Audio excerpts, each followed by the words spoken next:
ನಾಮಕ್ಕೆ ಸ್ತೋತ್ರ ಉಂಟಾಗಲಿ. ಉದಯ ಕಾಲದ ಆತ್ಮಿಕ ಉಪಹಾರ ಕಾರ್ಯಕ್ರಮಕ್ಕಾಗಿ ಯೇಸು ಕ್ರಿಸ್ತನ ನಾಮದಲ್ಲಿ ನಿಮ್ಮೆಲ್ಲರಿಗೂ ಹೃದಯಪೂರ್ವಕವಾದ ವಂದನೆಗಳು. ಪ್ರಿಯ ದೇವ ಜನರೇ, ಉದಯ ಕಾಲದಲ್ಲಿ ಈ ಉಪಹಾರ ಕಾರ್ಯಕ್ರಮ ಅಂದರೆ ನಮ್ಮ ಆತ್ಮಕ್ಕೆ ಬೇಕಾದಂಥ ಆಹಾರ. ಇವತ್ತು ನಾವು ಪ್ರತಿದಿನ ನಮ್ಮ ದೇಹಕ್ಕೆ ಏನು ಬೇಕಾದರೂ ಆ ಆಹಾರವನ್ನು ಶರೀರ ಯಾವ ರೀತಿಯಲ್ಲಿ ಇಷ್ಟಪಡ್ತದೆ ಆ ರೀತಿಯಲ್ಲಿ ಅದಕ್ಕೆ ನಾವು ಬಲಪಡಿಸ್ತಾ ಇದ್ದೇವೆ, ಅದನ್ನು ನಾವು ತೃಪ್ತಿಪಡಿಸ್ತಾ ಇದ್ದೇವೆ. ಆದರೆ ಆತ್ಮಕ್ಕೆ ಬಲಪಡಿಸದೆ ನಾವು ಇರುವಂಥ ಎಷ್ಟೋ ಜನರುಗಳು ನಾವು ಇರ್ಬೋದು. ಆದರೆ ಆತ್ಮಕ್ಕೆ ಬಲಪಡಿಸುವುದಕ್ಕಾಗಿ ದೇವರು ಈ ರೀತಿಯಾಗಿ ಪ್ರತಿದಿನವೂ ತನ್ನ ಸತ್ಯದ ಮಾತುಗಳಿಂದ ನಮ್ಮ ಆತ್ಮವನ್ನು ಮತ್ತೆ ಪ್ರತಿದಿನ ಚಿಕ್ಕದಾಗಿ ಮತ್ತೆ ಉಪಹಾರವಾಗಿ ನಮಗೆ ಕೊಡುತ್ತಿರುವ ದೇವರಿಗೆ ಸ್ತೋತ್ರ ಹೇಳೋಣ. ದೇಹಕ್ಕೆ ನಾವು ಎಷ್ಟೇ ಬಲಪಡಿಸಿದರೂ ಅದು ಒಂದು ದಿನ ಮಣ್ಣಿಗೆ ಸೇರುವಂಥದ್ದಾಗಿದೆ. ಆದರೆ ಆತ್ಮಕ್ಕೆ ಬಲಪಡಿಸುವಂಥದ್ದು ಅದು ಪರಲೋಕಕ್ಕೆ ಸೇರುವಂಥದ್ದಾಗಿದೆ. ಆ ಕಾರಣದಿಂದ ಯಾರು ಆತ್ಮಕ್ಕೆ ಬಲಪಡಿಸದೇ ಇರುತ್ತಾರೋ ಆ ಆತ್ಮ ನರಕಕ್ಕೆ ಹೋಗುವಂಥದ್ದಾಗಿದೆ. ಪ್ರಿಯ ದೇವ ಜನರೇ, ನಾವು ಬಂದಿರುವುದು ಪರಿಶುದ್ಧವಾದ ಸ್ಥಳದಿಂದ ತಿರುಗಿ ನಾವು ಪರಿಶುದ್ಧವಾದ ಸ್ಥಳಕ್ಕೆ ನಾವು ಹೋಗಬೇಕಂದ್ರೆ ನಮ್ಮ ಆತ್ಮಕ್ಕೆ ಆಹಾರ ಬೇಕಾಗಿದೆ. ಆ ಕಾರಣದಿಂದ ದೇವರು ಈ ಉದಯ ಕಾಲದಲ್ಲಿ ನನಗೆ ಈ ರೀತಿಯಾಗಿ ಪ್ರೇರೇಪಿಸಿ ಈ ಆತ್ಮಿಕ ಉಪಹಾರವನ್ನು ಕೊಡುತ್ತಿರುವ ದೇವರಿಗೆ ಸ್ತೋತ್ರ ಹೇಳುತ್ತೇನೆ. ನೋಡುವ ನಿಮ್ಮೆಲ್ಲರಿಗೂ ಕೂಡ ದೇವರ ಹೆಸರಿನ ಯೇಸು ನಾಮದಲ್ಲಿ ವಂದನೆಗಳು ಸಲ್ಲಿಸುವನಾಗಿದ್ದೇನೆ. ಪ್ರಿಯ ದೇವ ಜನರೇ, ಉದಯ ಕಾಲದಲ್ಲಿ ದೇವರು ಕೊಟ್ಟಂತ ಆ ಆತ್ಮಿಕ ಉಪಹಾರ ಏನೆಂಬುದಾಗಿ ನಾವು ನೋಡಿಕೊಳ್ಳೋಣ. ಸತ್ಯವೇದದಲ್ಲಿರುವ ಇಬ್ರಿಯ ಬರೆದ ಪತ್ರಿಕೆ 12ನೇ ಅಧ್ಯಾಯ ಅಲ್ಲಿ 2ನೇ ವಚನದಲ್ಲಿ ಭಕ್ತನ ದೇವರ ಕುರಿತಾಗಿ ಮಾತನಾಡುವಂತ ವಿಷಯ, ಜನರಿಗೆ ತಿಳಿಸುವಂತ ವಿಷಯ. ನೋಡ್ರಿ, ನಂಬಿಕೆಯನ್ನು ಹುಟ್ಟಿಸುವವನು ಪೂರೈಸುವವನು ಆಗಿರುವ ಯೇಸುವಿನ ಮೇಲೆ ದೃಷ್ಟಿ ಇಟ್ಟು ನಮಗೆ ನೇಮಕವಾದ ಓಟವನ್ನು ಸ್ಥಿರಚಿತ್ತದಿಂದ ಓಡೋಣ. ಆತನ ಮುಂದೆ ಇಟ್ಟಿದ್ದ ಸಂತೋಷಕ್ಕೋಸ್ಕರ ಅವಮಾನವನ್ನು ಅಲಕ್ಷ್ಯ ಮಾಡಿ ಶಿಲುಬೆಯ ಮರಣವನ್ನು ಸಹಿಸಿಕೊಂಡು ದೇವರ ಸಿಂಹಾಸನದ ಬಲಗಡೆಯಲ್ಲಿ ಆಸನರೂಢನಾಗಿದ್ದಾನೆ.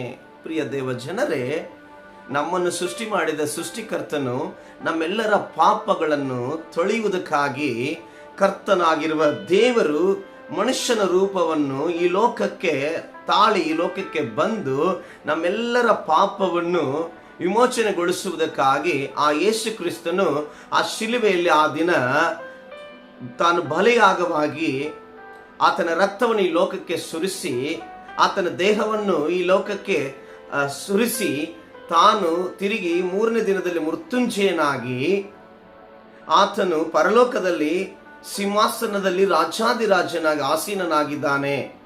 ಆ ರೀತಿಯಾಗಿ ಆತನ ರಕ್ತದಲ್ಲಿ ತೊಳೆಯಲ್ಪಟ್ಟವರಾಗಿರುವ ನಾವುಗಳು ಆತನ ದೃಷ್ಟಿಸುವ ಪ್ರತಿ ಜನರು, ಆತನನ್ನು ಹಿಂಬಾಲಿಸುವ ಪ್ರತಿ ಜನರು ಆತನನ್ನು ದೃಷ್ಟಿಸಿ ಓಡುವಂತ, ಆತನ ಹೇಳುವ ಮಾತುಗಳಲ್ಲಿ ಓಡುವಂತ ಓಟವನ್ನು ಸ್ಥಿರಪಡಿಸಿ ಸ್ಥಿರಚಿತ್ತದಿಂದ ಓಡುವವರಿಗೆ ಆತನ ಸಿಂಹಾಸನದ ಜೊತೆಯಲ್ಲಿ ಕೂತುಕೊಳ್ಳೋದಕ್ಕೆ ಸಾಧ್ಯವಾಗುತ್ತದೆ. ಪ್ರಿಯ ದೇವ ಜನರೇ, ಲೋಕದಲ್ಲಿ ಹುಟ್ಟಿದ ಪ್ರತಿ ಮನುಷ್ಯನು ಒಂದು ಓಟವನ್ನು ಓಡ್ತಾ ಇದ್ದಾನೆ.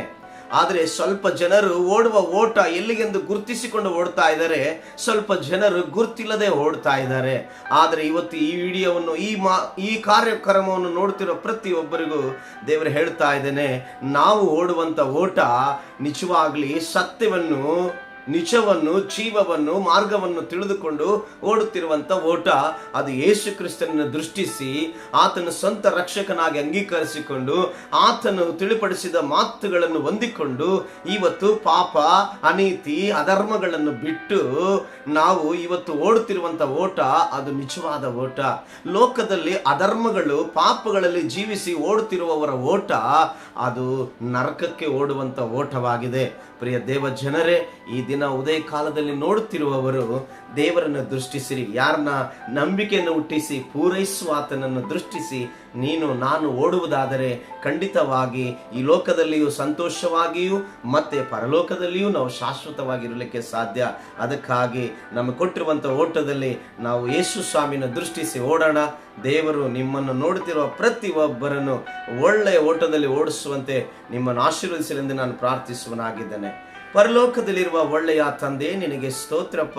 ನೀನು ಈ ಲೋಕದ ಮೇಲೆ ಎಷ್ಟು ಪ್ರೀತಿಯನ್ನಿಟ್ಟು ಒಬ್ಬನೇ ಮಗನಾದ ಯೇಸು ಕ್ರಿಸ್ತನನ್ನು ಕಳಿಸಿ ದೇವರೇ, ಆ ಮಗನ ಮುಖಾಂತರವಾಗಿ ಎಲ್ಲರ ಸಕಲ ಜನರ ಪಾಪಗಳನ್ನು ಕರ್ತನೆ ಅಪ್ಪ ಆ ಪರಿಶುದ್ಧವಾದ ರಕ್ತದಿಂದ ಶುದ್ಧಿ ಮಾಡಿ ಕರ್ತನೆ ನಮ್ಮನ್ನೆಲ್ಲರನ್ನು ತಿರುಗಿ ನಿನ್ನ ಸ್ಥಳದಲ್ಲಿ ಪರಲೋಕದಲ್ಲಿ ನಮ್ಮನ್ನು ನಿಲ್ಲಿಸುವುದಕ್ಕಾಗಿ, ಈ ಲೋಕದಲ್ಲಿ ಸಂತೋಷವಾಗಿ ನಾವು ಜೀವಿಸುವುದಕ್ಕಾಗಿ ಕರ್ತನೆ ನಿನ್ನ ಒಬ್ಬನೇ ಮಗನಾದ ಯೇಸುವಿನ ರಕ್ತದಿಂದ ಕರ್ತನೆ ಶುದ್ಧೀಕರಿಸಿ ದೇವರೇ, ನೀನು ಕೊಟ್ಟಂತ ಆ ಓಟದಲ್ಲಿ ಸ್ಥಿರಚಿತ್ತವಾಗಿ ನಮ್ಮನ್ನು ಓಡುವಂತೆ ಪ್ರತಿದಿನ ಕರ್ತನೆ ನಮಗೆ ನಿನ್ನ ಈ ಆತ್ಮಿಕವಾದ ಆಹಾರದಿಂದ ನಮ್ಮನ್ನು ಬಲಪಡಿಸು, ಆತ್ಮಿಕವಾದ ಆಹಾರಗಳಿಂದ ನಮ್ಮನ್ನು ಬಲಪಡಿಸಿ ನಿಮ್ಮ ನಾಮವನ್ನು ಮಹಿಮೆ ಪಡಿಸಿಕೊ. ನೀನೇ ಮಹಿಮಂದು ನೋಡುತ್ತಿರೋ ಪ್ರತಿಯೊಬ್ಬರು ಕೂಡ ಕರ್ತನೆ ನಿನ್ನನ್ನು ದೃಷ್ಟಿಸಿ ನೀನು ಕೊಟ್ಟಂತ ಓಟದಲ್ಲಿ ಓಡುವಂತೆ ಕೃಪೆ ಮಾಡು. ನೀನೇ ಮಹಿಮೆ ಒಂದು ಯೇಸುವಿನ ನಾಮದಲ್ಲಿ ತಂದೆ, ಆಮೇನ್. ನೋಡುತ್ತಿರೋ ಪ್ರತಿಯೊಬ್ಬರಿಗೂ ಯೇಸು ನಾಮದಲ್ಲಿ ವಂದನೆಗಳು. ನಿಮ್ಮೆಲ್ಲರಿಗೂ God bless you. Thank you.